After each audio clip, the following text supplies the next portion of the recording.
Hello everyone, welcome to Cheese League Baseball and welcome to another Stats and Standings update. Just past game number 50. You know, after every 10 games we give you a little scoop as to where the stats are, where the standings are, league leaders, all that fun stuff. Last time we did it where I went through all the teams and talked about some of the standout players. I think that was a little bit more effective and I hope you guys thought that too. So we're just going to continue doing that. Hope to make it maybe a little bit shorter this time for you. Let's take a look first at the standings. I think the that's my dog kind of makes a noise. That's the Cheese League mascot Cooper. He's sitting with me. Standings looking a little more even, I would say. Rampage 6-3 on top of the Cheddar division. Steamrollers bounce it back though. Won a couple of games. 4-6. Strongmen 4-6 as well. Colonels have dropped a couple, and the Grazers, who I really thought would start they start the season strong. I really thought that they would continue hitting well, and they kind of just fallen off. 3-6 in the Pepperjack division. I believe it was the who the heck was it? It was the Marauders that ended the Olympians' winning streak. So the Olympians 8-2 now. Marauders 7-3, so they're creeping up there. They got some good players in that team. Warblers 6-5, Whalers even their record at 5-5, and the Feud and Fowls 3-7. So a little rough for the Fowls. Of course, if you see odd numbers there, like look at the Colonels have played more games than the Strongmen. Just how the season has worked out so far. Let's take a look at the league leaders. Everything will even out. Batting average, Raina McLongthrob.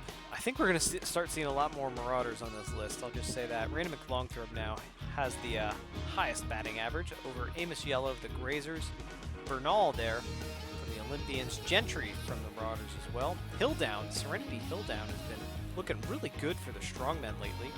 Aldo Davis has also been looking good for the Colonels in 448. And then we got some names that we'll see on this list continuing, I'm sure. Moran, Buck, Gentry, Gomez, Hilldown, Hooper, everybody's tied with 3 home runs. I wonder, 24 game season, I wonder how many home runs we're really going to see. We'll have to keep tabs on that throughout the year. Like I said, Buck and Gentry got on that list there, and you see Milano Gomez and Hilldown on that list too from the Strongmen. In terms of RBIs, Neil Shaw from the Olympians, still leader in the RBIs column. Gentry up there now with 11. Hilldown with 10. Got Gertie Booper up there as well from the Olympians. Cash Parsons makes the appearance from the Rampage, so that's pretty cool. And then you also have Tim Barneswell. Let's see, the third baseman there of the Warblers shows up on the RBI list. Let's take a look at on-base percentage. McLongthrob again leads in on-base percentage in yellow, and Sparks there from the Grazers. Davis again shows up from the Colonels. Gentry from the Marauders. You see some of the other names in that list. Ali Booper, Trickster, Hilldown. So like I said, some recognizable names for sure. People that we'll be kind of seeing as we talk about the top hitters of the league. Slugging percentage, Gentry actually has the highest slugging percentage. That's pretty darn interesting. Hilldown up there too from the Strongmen. Bernal up there for the Olympians. Pretty darn interesting. Pruitt there from the Rampage. You can see a bunch of Rampage guys here. Actually a bunch of them. Holy cow. Raina McLongthrob again. And she leads OBS as well. So pretty darn interesting how that stuff is working out. Let's take a look at hits. McLongthrob leads the league in hits. Booper is second. Gentry is third. See Austin up there as well. A pair of Colonels there, Gangnam and Davis as well, and Barneswell shows up too. Extra base hits. A bunch of people have 6 extra base hits, including Lila Quinto. How about that? How about Lila Quinto? The extra base hits. Lucian Sparks gets up there too from the Rampage. Julian Park. This is not a good list that you want to be on. Julian Park leads the league in strikeouts. Oops, sorry. Esperanza as well up there. Lane. I think this is the first Whaler on the list, isn't it? Cole Lane leads in strikeouts, third baseman for the Whalers. Whalers have had a tough season. English up there for the Whalers as well. And I think this is the first foul that we've seen on the list as well, McForsham. So rough stuff. Let's take a look at runs scored. Trickster leads in runs scored from the Olympians. Plows up there and Hill down as well. We see Kellen Moran from the Feud and Fouls. That's a nice look there. And also Lester from the Fouls down there in the list as well. Stolen bases, Langston Ali. That's pretty darn surprising. Langston Ali likes to run, I guess. Actually, he's a pretty good runner. Very high in the speed category. With Longthrop up there too with a bunch of stolen bases. Esperanza's up there. There's some Steamrollers. Dozen rolls at Proctor. And there's some, I was going to say, I know the Whalers like to run too, so there's Cern White and Ready A. In terms of caught stealing, a bunch of people have been caught stealing a bunch. Esperanza is on that list. Moran, Lester, Stevenson, Torres. A bunch of people have been caught stealing. Let's take a look at pitching now. In terms of wins, Dainty Simon still leads in the win category. Out of the Rampage bullpen, Mike Griffin. 2, Farley, now 2 wins. Odell, 2 wins. See a pair of Marauders there. And Oldham had a real good game the other day for the Olympians. And let's see, Hale is up there as well. Damian Hale had a real strong outing against the Warblers, game 49. It's a real good game. Let's take a look. Harmony Sacred's up there. She had a good pitching performance too. I believe that was against the Fouls in game 47. Looking at my notes correctly. In terms of ERA, we got Simon up there, Vicente Sim, so a pair of guys from the Rampage. Russ Smalls makes the appearance up there from the Warblers, and Clarissa Newman from the Whalers. So pretty interesting. Hale down there again. Saves, Graham up there with the most saves. Harrington, Crawford. It's interesting that the Warblers have so many people up here in the saves column. When you're, but I still love Buzz Rice has a save, and he is a starter for the Feud and Fouls. That's pretty funny. See Clarissa Newman up there in terms of whip with Moises Mercado and Dainty Simon. And Arcane Melton there. That's a name I was looking for from the Feud and Fouls. She's a pretty solid reliever out of the Fouls bullpen. Raimundo Gordon shows up. Bud Benetti shows up too. So Bud Benetti shows up on opponent batting average as well. Smalls got opponent batting average. There's Melton again. Melton has been very solid out of that Fouls bullpen. I'll say it once, I'll say it 1,000 times. Take a look at some others. Grecian Dawson has been pretty solid out of the Colonels bullpen too, as of late. And same thing with Hazard out of the Whalers bullpen. Strikeouts, Griffin leads the strikeouts. That's interesting. Look at that. Kenley Osborne for the Grazers then. Brock Farley, that does not surprise me. Brock Farley and actually Fuentes do not surprise me. Actually, and Schroeder. Schroeder had a real good outing one of his last times. And Hale's up there as well. So see, look at all these Steamrollers. Steamrollers were really struggling early in the year. Now they're starting to bounce back a little bit. Bud Benetti leads strikeouts per 9 innings. Newman leads walks per 9 innings. And Farley, strikeout to walk ratio with 10 here. That's pretty darn impressive there from the Marauders. So you can see some of those things there. Let's take a look at the teams. And where the heck do I do this? I always forget where to do this. All right, let's take a look at the team stats now. We're going to start again with the Whalers. And take a look at some of the Whalers players. Any notables? Not much movement, I would say, from the last game. Lots of guys batting in the high 200s, mid area. Cern White, Ready A, Josu Rounds. Again, some of the standouts for the Whalers. In terms of pitching, you have Downhill and Newman and Hazard, or Newman and Sandoval. Nitez has been pretty solid out of the bullpen for them, I would say, too. And so is Power Slide as of late. So here you have some stats there from the Whalers. If you would like to pause, you can, and check out some of your favorite players. We're going to go on to the next team. I'm going to take a look at the Feud and Fouls. They've had a rough hand lately. The Feud and Fouls have been kind of on a downslide. See where they end up at the end of the year, but nonetheless, you know, Kellen Moran has been pretty good. Taylor Schmidt has been pretty good for them as well. And you see Marcos Lester has been pretty solid, and even Edwin Wallace off the bench has been pretty good. But you see a lot of players in kind of the mid-range here, mid-200s or even the 100s, lower 200s. So you need more production from, you know, your second baseman. You need more production from your leadoff hitters like Huber, and you know, definitely from your first baseman here too, Rod Slow. So they're like I said, they've had a rough go of it lately. Buzz Rice has had a rough bit. Woodland Brandt had a pretty decent outing, but I think he got hurt last time. I'll say Humphrey is always solid for them out of the bullpen, so that's definitely a huge bright spot there. And Kruger and Melton, their bullpen overall has been pretty solid this year. So again, feel free to pause that if you want. Check out your favorite stats of your favorite players. We're going to switch teams again. Go to the Grazers. Another team who's had kind of a rough go of it, I would say. They've kind of fallen off a little bit. Nonetheless, they got a lot of people hitting quite well, like Berg. Amos Yellow, again, he's among the league leaders in average. Same thing with Tony Austin. Their shortstop hits quite well, and Esperanza, and Torres, and Sparks, you know, and some people off the bench too. Ross Musin, their backup catcher, I believe.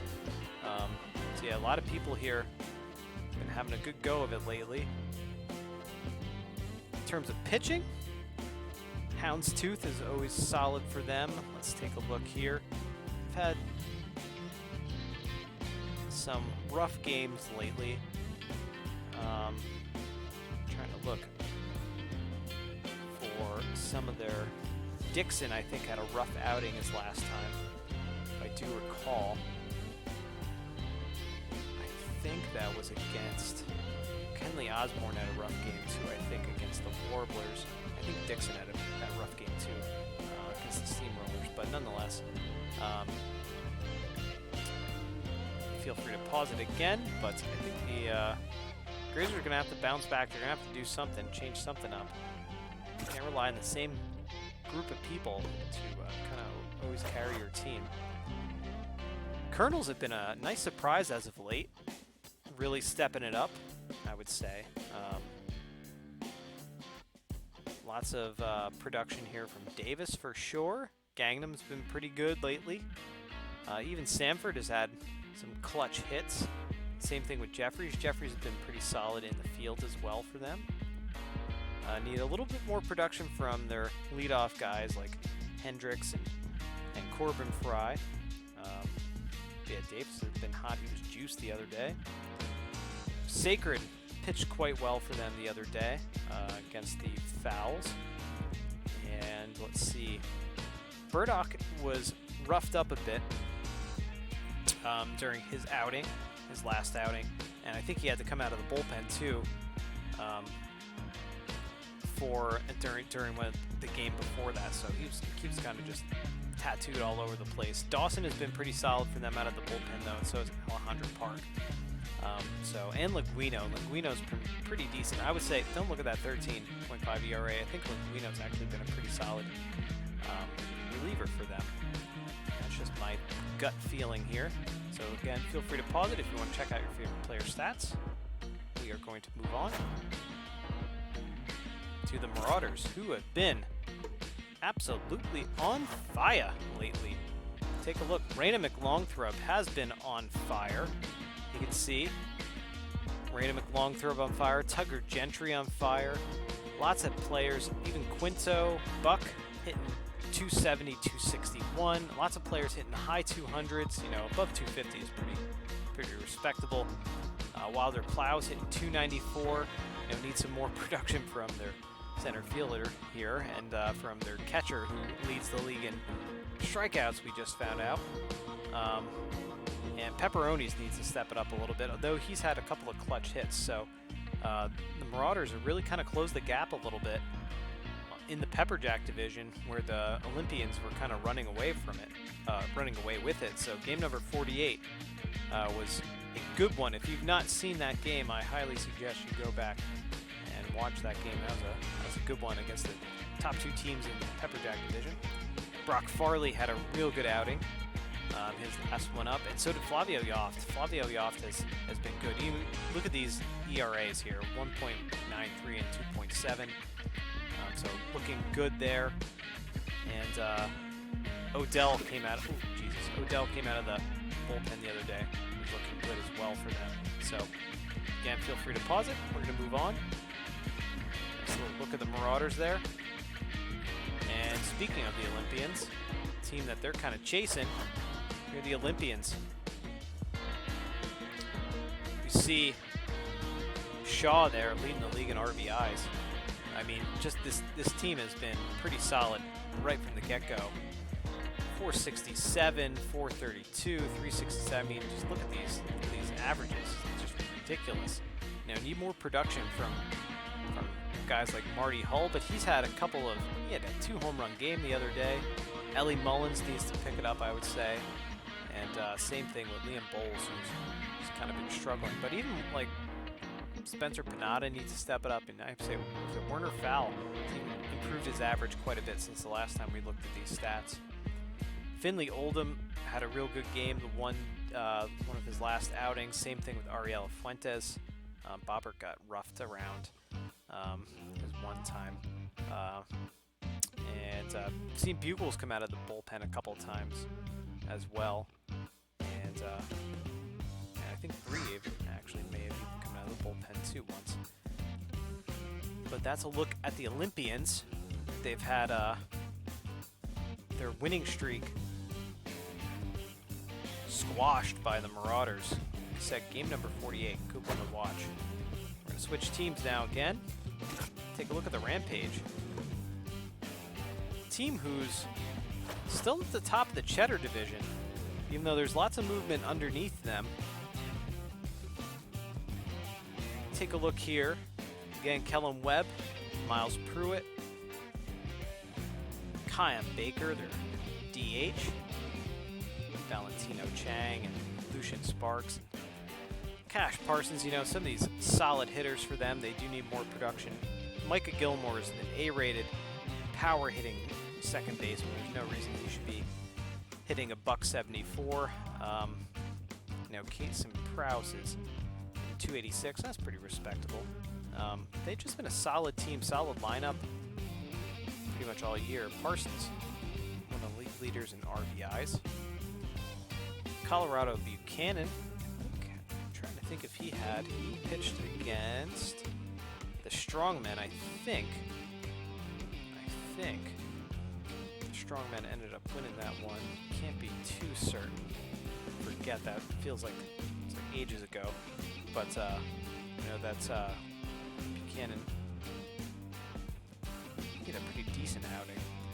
Vicente Sims, his ERA is filthy, so bright spot there. And Gabriel Frazier out of the bullpen is very, very good. Dainty Simon, let's also just talk about him.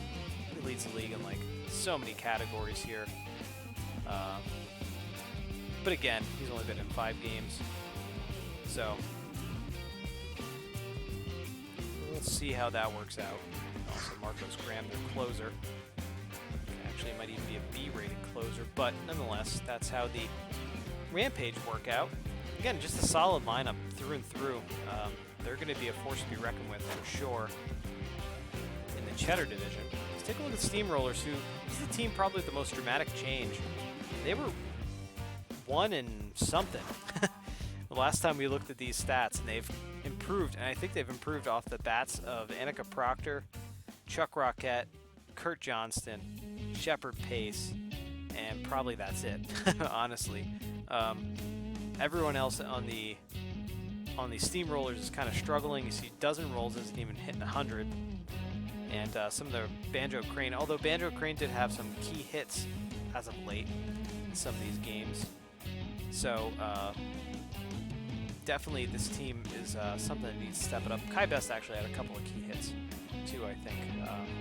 Maybe not, see, no RBIs or anything like that. Maybe key hits to get on base for sure in big spots. So definitely they need to build on some of the core of their lineup here. Is that 3, 4, 5, 6 in their lineup.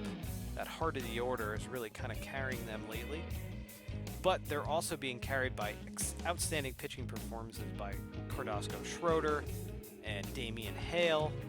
And, you know, so those two have been stellar out of the rotation for the Steamrollers. So definitely a team to keep an eye on. They're definitely moving up in the standings.